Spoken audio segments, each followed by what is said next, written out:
Sure और Macron इस वक्त उसी रास्ते से नॉर्मली जा रहे थे। इतने में ही मैक्रोन को सामने कोई दिखता। सामने में 3-4 हट्टे-कट्टे आदमी जो देखने में डरावने लग रहे थे, वो लोग श्योर और मैक्रोन के सामने आके खड़े हो गए थे। अब आप लोगों को क्या चाहिए? श्योर है नॉर्मली कहता। हाँ, सुना है कि तुम इतने से होकर बड़े-बड़े काम करते हो, बहुत ज़्यादा ताकतवर भी हो, वो भी इसी उम्र में। अब इतनी तारीफ सुनी है तो हमें अपना जलवा भी तो दिखाओगे। वो आदमी अपने मुट्ठी को मसलते हुए कहता। ठीक है, जलवा दिखाना तो नॉर्मल है, दिखा देंगे, श्योर नॉर्मली कहता। और वो आदमी तेजी से भागते हुए श्योर के पास आने लगता। ये वही आदमी था जिसे इनाया ने पैसे दिए थे कि जैसे ही शौर्य दिखे उसका मुंह तोड़ दो। उस समय तो टूर्नामेंट के बीच में वो लोग कुछ कर नहीं पाए थे, और ये आदमी भी सेलेक्ट हुआ था। समझ नहीं आ रहा है, ये आदमी स्कूल में क्या कर रहा है? इतना बड़ा हो गया और अभी तक स्कूल में पढ़ता है। शौर्य मन ही मन सोचता, और उससे अंदर ही अंदर थोड़ी हंसी भी आ रही थी, लेकिन उसकी हंसी थोड़ी सी बदल जाती है। नहीं, अगर मेरा भी वही हाल होता तो मैं शायद इसकी उम्र में भी स्कूल में ही रहता। लेकिन एक मिनट, मुझे तो स्कूल से निकालने वाले थे 5 साल बाद, वो भी मेरी बहन की वजह से 5 साल रहने दिया, इससे अब तक स्कूल में क्यों रहने दिया है? श्योर, उसके दिमाग में यही सारे सवाल चल रहे थे। अगले पल श्योर वो उस आदमी के पंच को हल्का सा झुक कर डॉज कर लेता और उसके पंच को पकड़ लेता। देखो, मैं तुमसे ज़्यादा सवाल नहीं करूंगा, मेरा बस यही सवाल है, तुम इतने बड़े होकर भी स्कूल में क्यों हो? श्योर उस आदमी से कहता। तुम्हें उससे क्या? वो आदमी गुस्से में कहता और फिर दूसरे हाथ को सीधे श्योर की तरफ घुमाता। श्योर फिर से हल्का सा झुक कर उसके हाथ को ही मोड़ देता और वह भी नीचे गिर जाता। देखो, अब इस उम्र में भी स्कूल में हो और अभी तक कुछ सीखा ही नहीं है, मतलब तुमसे बड़ा बेवकूफ़ कोई नहीं है, और अगर ज़िंदगी भर यही हाल रखने वाले हो तो भूल जाओ कि तुम ताकतवर हो गए, तुम्हें डिमोट करके नीचे तुरंत ही फेंक दिया जाएगा। श्योर है नॉर्मली कहता। तुम मेरी नहीं अपनी सोचो, वो आदमी इतना कहता और दूसरे मौके से श्योर के चेहरे पे मारता। लेकिन श्योर वो 1 इंच भी नहीं हिलता, वो नॉर्मली उठकर वहाँ से जाने लगता। वैसे तुम्हारी ऐसी हरकतें हैं इसलिए शायद आज तक तुम स्कूल में ही हो, क्यों? श्योर इतना कहता और वहाँ से पलट के चला जाता। वो आदमी वो गुस्से में श्योर को उठकर बस देखते रहता और कुछ करता नहीं। तो उसने अपनी पूरी ताकत लगाई थी श्योर को मारने में, लेकिन उसका कोई फायदा नहीं हुआ था।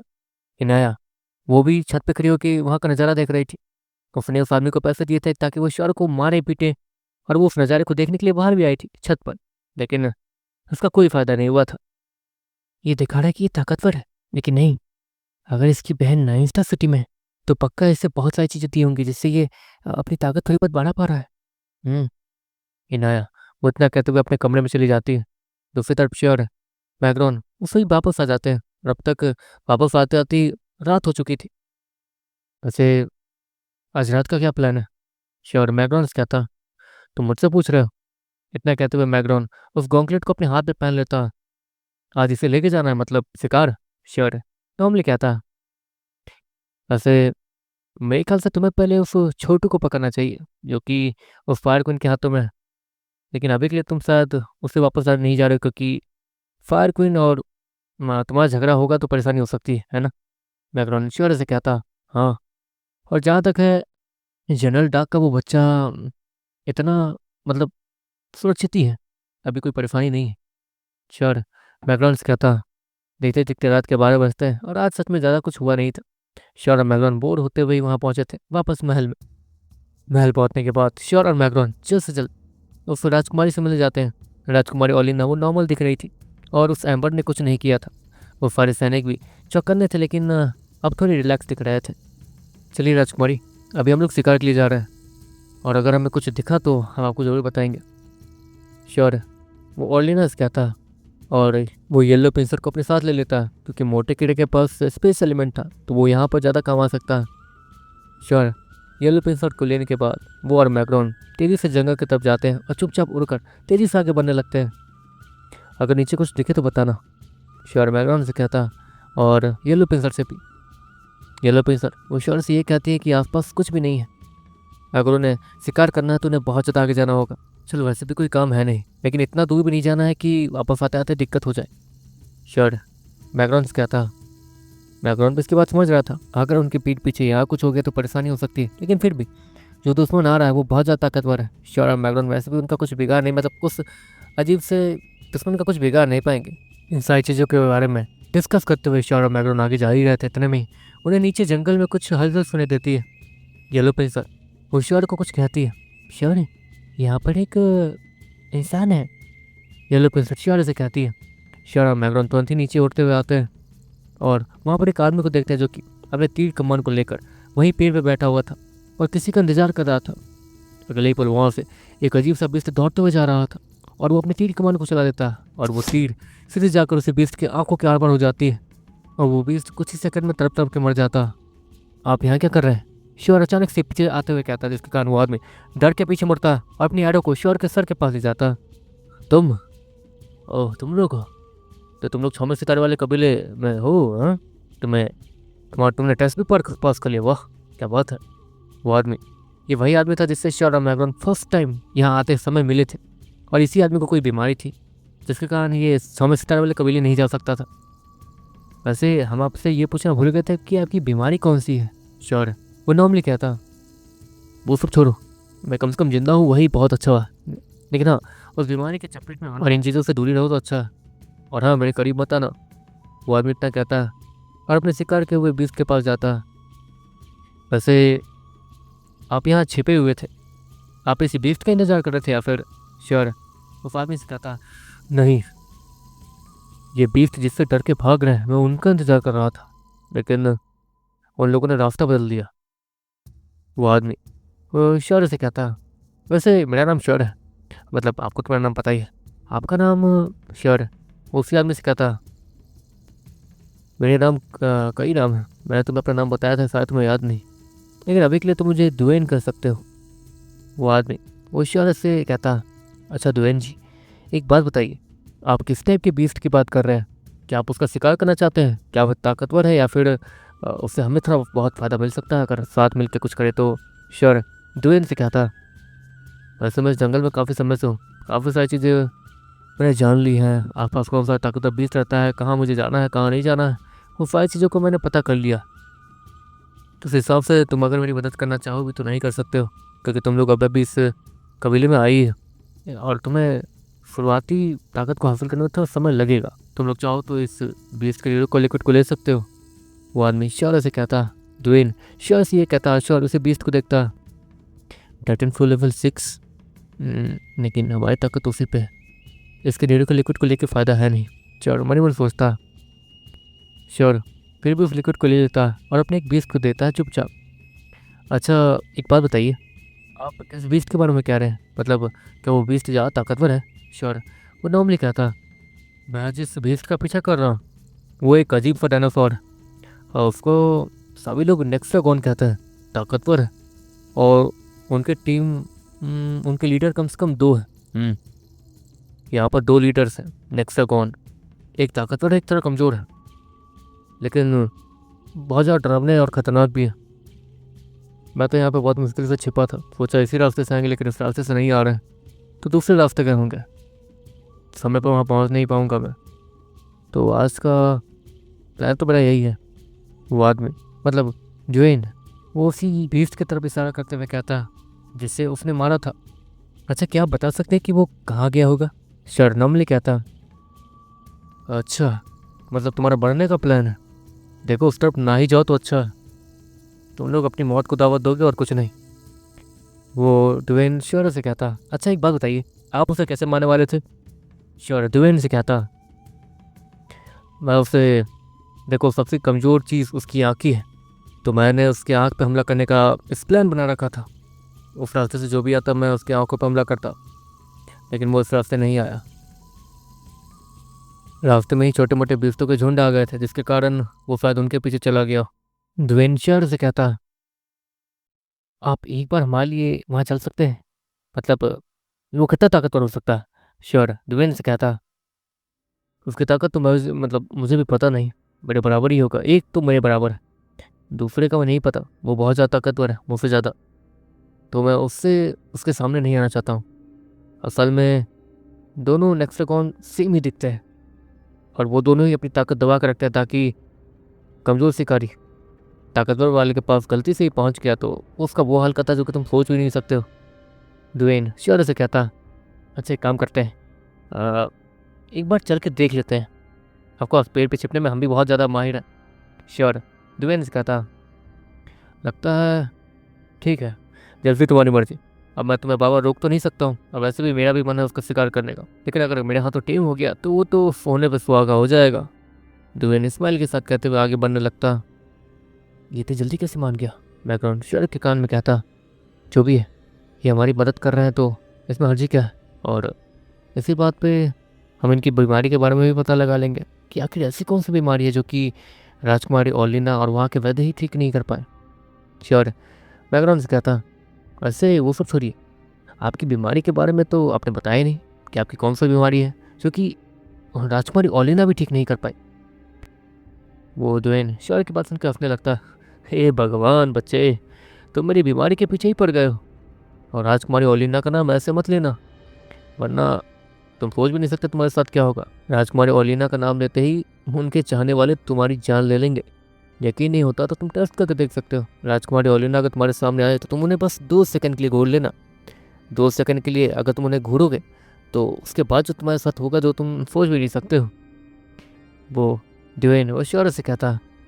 श्योर अपने सर को खुजा रहा था। ठीक है, वो सब छोड़िए, अगर वो भी आपकी बीमारी ठीक नहीं कर पाए जो कि वो जादू करनी है, और वहाँ के वैद्य भी आपकी बीमारी ठीक नहीं कर पाए जो कि इतने काबिल वैद्य है, तो फिर आपकी बीमारी है कौन सी? श्योर वो ड्वेन से कहता, देखो मेरी बीमारी थोड़ी कॉम्प्लिकेटेड है। काफ़ी समय पहले मैंने एक बच्चे को बचाया था जंगल में। उस बच्चे का शरीर हरे रंग का था। किसी को कुछ नहीं पता था कि आखिर वो है क्या, और किसी को नहीं। मैं बस उसे उठाकर कबीले ले गया था। जहाँ पर उसकी जांच पड़ताल हुई तो ये पता चला कि वो किसी विच का बच्चा है, और पता नहीं विच के बच्चे को छूने के बाद ही ये बीमारी शुरू हो गई। मेरे अलावा कुछ लोगों ने इस विच के बच्चों को छुआ था, करीब 3 लोगों ने मुझे मिलाकर। 2 तो नहीं बच पाए, लेकिन मैं बचा हुआ हूँ। इस बीमारी में होता यह है कि कभी भी और कहीं भी रैंडमली मेरा एक हाथ सुन्न हो जाता। मैंने इसी हाथ से उस बच्चे को उठाया था, और मैंने इस हाथ से जिन जिन लोगों को छुआ वो पता नहीं कैसे कोमा में चले जाया करते हैं। वैद्य को भी, मतलब हमारे कबीले के वैद्यों को भी उन्हें दोबारा जगाने में बहुत ज़्यादा मेहनत करना पड़ जाता है। करीब 10-15 दिन लग जाते हैं उन्हें कोमा में से उन लोगों को जगाने में। तो बस यही परेशानी है, अगर मैं इस हाथ से किसी को छूँ तो वो 10 दिन के लिए कोमा में चला जाएगा।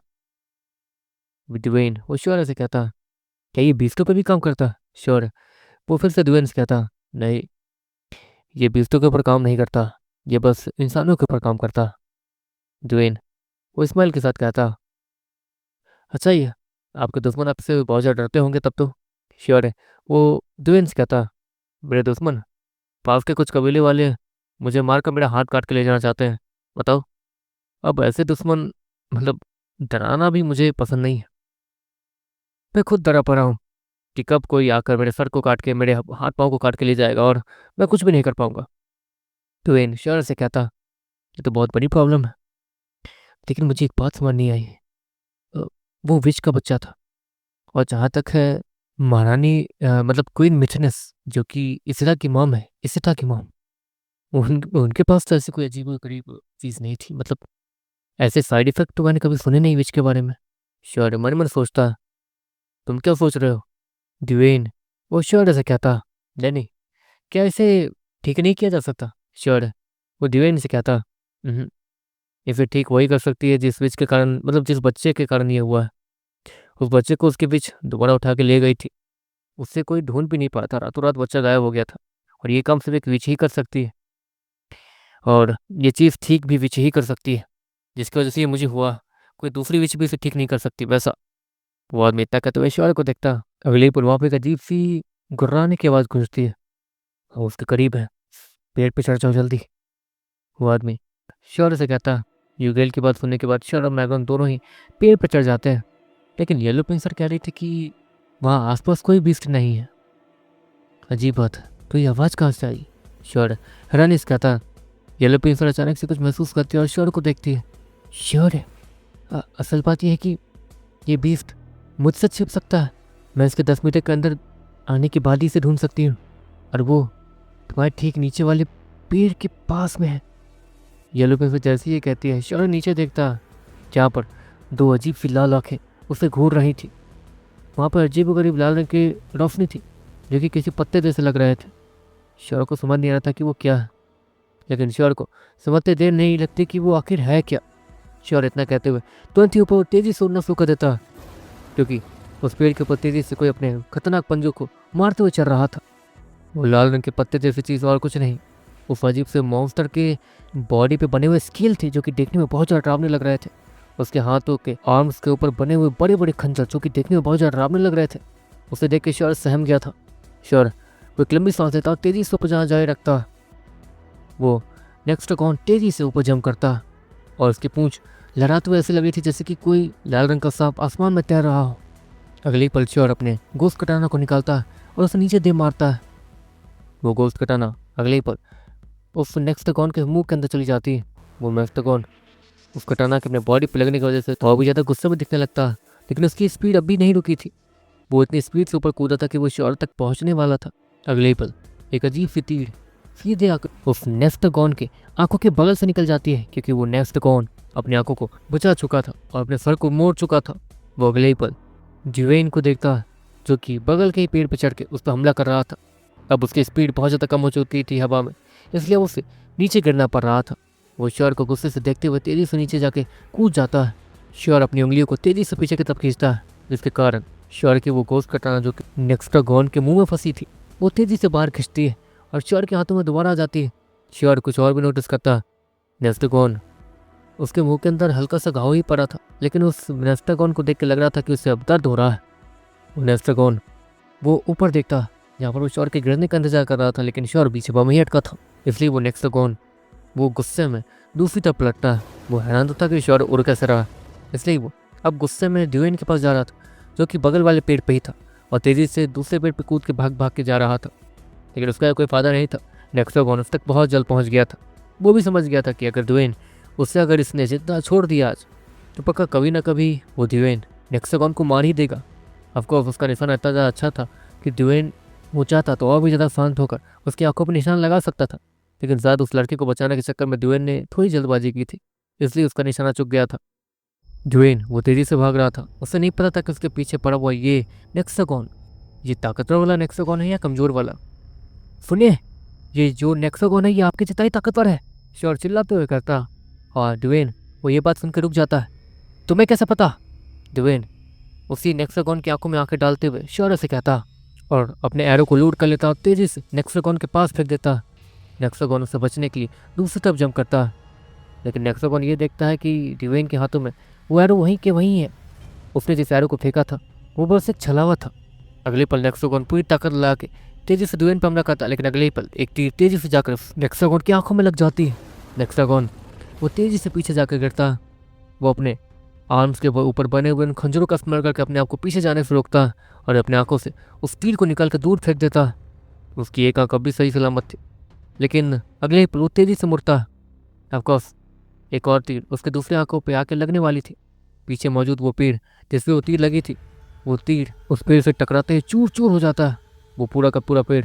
उसका ये हाल देखने के बाद नेक्स्टकॉन समझ गया था कि ये आदमी थोड़े परेशान करने वाला है। अगले पल नेक्स्टकॉन के बॉडी के ऊपर चमकते हुए लाल निशान वो और भी ज़्यादा चमकते हैं और किसी लाल लाइट की तरह चमकने लगते हैं। उसके बॉडी के ऊपर जगह जगह लाल रंग की रोशनी दिखने लगती है, जो कि देखने में डरावनी लग रही थी। लेकिन अजीब बात यह थी कि वो कोई चीज़ एक्टिवेट तो कर रहा था, लेकिन उससे उसकी ताकत नहीं बढ़ रही है। श्योर यही देख के थोड़ा रिलैक्स महसूस करता, लेकिन मुझे भी ड्वेन की मदद करनी चाहिए, श्योर मन मन सोचता। दूसरी तरफ मैग्रॉन वो चमचमाते हाथों के साथ तेजी से उस नेक्स्टकॉन के पीठ पे चढ़ जाता और अपने खतरनाक पंजों के साथ उस नेक्स्टकॉन के पीठ पे हमला करता, जिसके कारण नेक्स्टकॉन के पीठ के ऊपर एक बड़ा सा घाव दिखना शुरू हो जाता है। वहाँ से अच्छा खासा उसके बॉडी का फ्लैश वो कट के निकल गया था। मैग्रॉन को इतना ज़्यादा खतरनाक हमला करता हुआ देखकर ड्वेन भी हैरान था। एक अगले ही पल नेक्स्टकॉन की पूंछ वो सीधे मैग्रॉन को पकड़ती है और नेक्स्टकॉन वो तेजी से पीछे मुड़कर मैग्रॉन को सीधे ड्वेन की तरफ फेंक देता। ड्वेन वो तेजी से मैग्रॉन को पकड़ लेता और उससे पीछे जाकर चोट लगने से बचा लेता। ड्वेन इससे पहले कि अपने एरो को दोबारा लोड करता और नेक्स्टकॉन पे साधता, नेक्स्टकॉन वो ड्वेन और मैग्रॉन के बहुत ज़्यादा करीब आ गया था। उस चीज़ का फ़ायदा उठाते हुए अगली बार ड्वेन समझ जाता है कि अब कोई चीज़ पॉसिबल है, तो वो ये है कि एक आखिरी हमला जिसमें उन दोनों में से कोई एक ही बच सकता है। ड्वेन उसकी आंखें तेज़ी से चमकनी शुरू हो जाती है हरे रंग से, और अगले ही पल इससे पहले कि ड्वेन कुछ करता, वहाँ पर एक अजीब सी चीज़ वो तेज़ी से आकर उस नेक्सागोन को हिट करती है और नेक्सागोन उसका बैलेंस बिगड़ने लगता है और वो थोड़ा राइट में लड़खड़ाते हुए जाके गिरता है।